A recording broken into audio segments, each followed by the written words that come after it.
நீ விஜய் ஃபேன் தானே, நீ எப்படி இப்படி மாறின? ஸ்கூல்ல டீச்சர்ட்ட சண்டையிலே போட்டியப்பா மேக்ஸ் மிஸ் கிட்ட விஜய்க்காக. இப்ப என்னடா இப்படி விஜய் பத்தி இப்படி வச்சுட்டு இருக்க, இப்படி பேசிட்டு இருக்க? இதுக்கெல்லாம் என்ன காரணம்? கட்சி ஆரம்பிச்சு 3 வருஷம் ஆச்சு. இன்னும் எந்த மக்கள் பிரச்சனைக்காகவும் வந்து கூட நிக்கவே இல்லை. ஆனா படத்துல நின்னாரு, இப்ப நிக்கல. ஏன்? அந்த ஒரு கொஸ்டின் மார்க். இன்னொரு முக்கியமான ரீசன், எனக்கு வந்து இனப்படுகொலை பத்தி எனக்கு எதுவும் தெரியாது.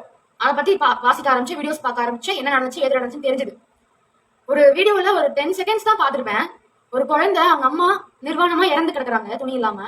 ஒரு பச்சை குழந்தை, எனக்கு அது போய் அவங்க அம்மாவோட மார்பகத்துல பால் குடிச்சிட்டு அழுகுது. அவங்க அம்மா எந்திரிக்க மாட்டேங்கிறாங்க, பால் குடிக்குது. கொடூரமா கொண்டிருக்காங்க, நம்மளோட இனத்தையே, தமிழ் மக்களையே கொடூரமா கொண்டிருக்காங்க. அதுக்காக நியாயம் கேட்டு திரையுலக சங்கத்துல எல்லாருமே வந்து அவர் ராஜபக்சேக்கு ஆப்போசிட்டா கையெழுத்து போட சொல்லி எல்லாருக்கிட்டையும் போய் கேட்டிருக்காங்க.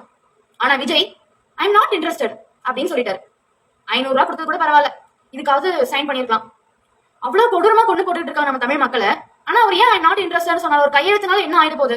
அதே ராஜபக்சே பையன் விஜய் சப்போர்ட் பண்ணி ட்வீட் பண்ணிட்டு இருக்கான், நீ அரசியல் ரொம்ப சந்தோஷம் அப்படின்னு. இதுல இருந்து எனக்கு என்ன புரிஞ்சுது அப்படின்னா, படத்துல நடிக்கிறவங்க எல்லாமே ரியாலிட்டியில வந்து அந்த மாதிரி இருக்க மாட்டான், அவனோட தேவைதான் பாப்பான் அப்படின்னு புரிஞ்சிச்சு.